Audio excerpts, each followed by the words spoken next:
Get ready, Staten Island. It's time to celebrate 5 years of Ferry Hawks baseball. Join us Friday, April 24th through Sunday, April 26th for our first homestand of the season and our 5th anniversary celebration. Score big with $5 tickets. Grab $5 domestic draft beers. Enjoy $5 popcorn. And yes, 2 Nathan's hot dogs for just $5. Visit ferryhawks.com now to lock in your seats. Excuse me! Taxi! Come on, what are you doing? This is the 77 WABC minicast. President Trump puts out a statement saying that the ceasefire essentially is continued. He's going to give Iran time to get their act together to decide, I guess, who's in charge. It says there's fractured leadership, and he has no date set on when talks could happen, but also says that the blockade will continue. So what does all this mean? Literally just coming out a few minutes ago. Let's go to former White House Press Secretary Ari Fleischer. Ari, how do you read this? Well, I'm kind of hoping that the president is just playing with his food. We all know how this is going to end. Iran is going to lie. They're going to try to stretch out these negotiations for as long as they can. And they have no intention of complying, and they're hoping eventually that we get tired and they get back to their business to develop a nuclear weapon. So, the president is extending these deadlines, but I think ultimately one way or another he's going to have to make the decision to get this over with.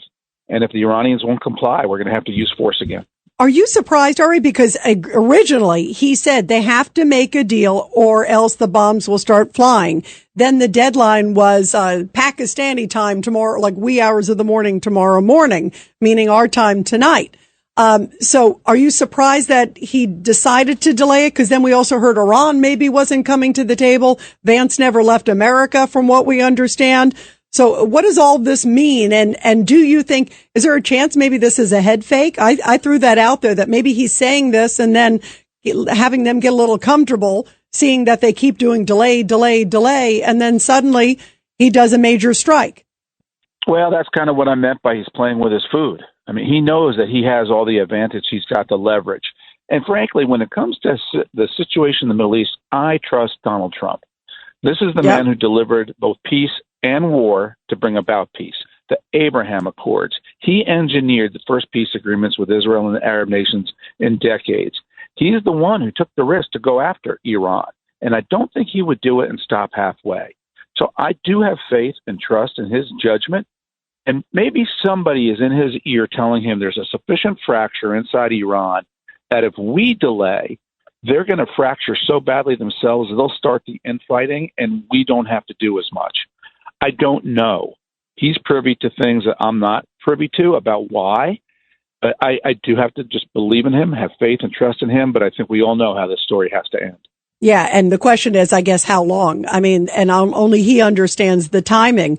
What do you think in terms of messaging? The fact that he puts this out, and where do you think it goes from here messaging wise? Well, these interim messages are all kind of just part and parcel of this will we or won't we process. And I don't think any of this interim stuff is going to matter. The only thing that is going to matter is the final outcome. And this final outcome is either going to be that the IRGC, the military, has basically gotten away with taking over Iran and that they're going to be back and they're going to try to militarize once this is over. Or the United States finished the job. We didn't let these guys take over. And as a result of our finishing the job, they've been toppled. That would be the final best right outcome for peace in the Middle East. Judge Weinberg. Good to talk to you again, Ari. My problem is if this regime stays in place, whether it's the Mullahs, whether it's the Revolutionary Guard or some other hardliners, and they keep oppressing their people and they're still a threat to the neighbors in the Middle East and to Western civilization, then this is not a win for us. And it's not a win for the future of the world. These guys have to be taken out. If they are not taken out, this will be an abiding problem for decades to come. This is our shot to do this. Now, whatever gambit he has to use to get there is fine with me, but I'm very concerned he keeps drawing these red lines and he's falling into the Obama trap. You don't have red lines unless you're going to honor them. Your thoughts? Yeah, I agree with that. That was the point I was making about we all know how this is going to end, and it's going to have to end with their removal from power. Because now I'll speak politically. The worst thing for President Trump is Democrats are never going to support this war no matter how well it goes. He does have a Republican base that wants it to be brought to a successful conclusion and not a muddied middle conclusion where the Revolutionary Guard, as you put it, Judge, gets to stay in power and we've kicked a can down the road. If that's the outcome, it's going to be politically perilous for the president. So I want it to be completed because I want the Revolutionary Guard gone. I want a new Middle East. I want a Middle East that's marked by peace, that's marked by hope, that is not marked by regular returns to terror. And so long as Iran is there, they are the grandfather. They are the father of terrorism. They're the ones who started Hezbollah and Hamas and Syria when Syria was an Iranian proxy. They're the source of all the bad things, the violence in the Middle East. We've got a chance to get rid of that source, and we can't miss it. John, in Las Vegas. Well, in Las Vegas, the odds are. The fact is, there might be 5, 6, 7, 8 people in charge that the Pakistanis are relying on. And then the problem that President Trump has is he doesn't want to create an additional war if he doesn't know who's really speaking for all the people. And that's his problem. I understand that. And I understand what the judge is saying, and I understand what Ari is saying. The comment I wanted to make before when we had on Jim Jordan is, until somebody goes to jail in Washington versus just getting their hands slapped, we're not going to clean up Washington. Ari, your thoughts about that? Absolutely. Let's put somebody in jail. We agree. Give them a trial and then put them in jail. Let's put a lot of them in jail, not just one. Hey, Ari, by the way, before we let you go, I want to ask you about Virginia, because John was just talking about Congress. This is huge. Tonight, there's the redistricting referendum. And John and I were talking, and the judge, in the last week about Massachusetts. How many voters are Republican there? And there's zero, representation for Republicans, right? So, now here in Virginia, I was just seeing this. Right now it's about, it's like 6 to 5 seats. So it's, pretty close, like half, right? So Democrats to Republicans. This new, map would make it 10 to 1. Exactly. So the fix is in. Thank you, the new governor who promised to govern as a moderate and to be fair to everybody. Exactly. She governed, right. Spanberger governed as moderate, said she didn't like gerrymandering. And then the minute she gets in, now they're voting. How big of a deal is this tonight? Well, it'll be a huge deal if it's turned down. It would be such a blow to the Democrats, such a blow to the new governor of Virginia, and the right thing to do, just if you believe in good government.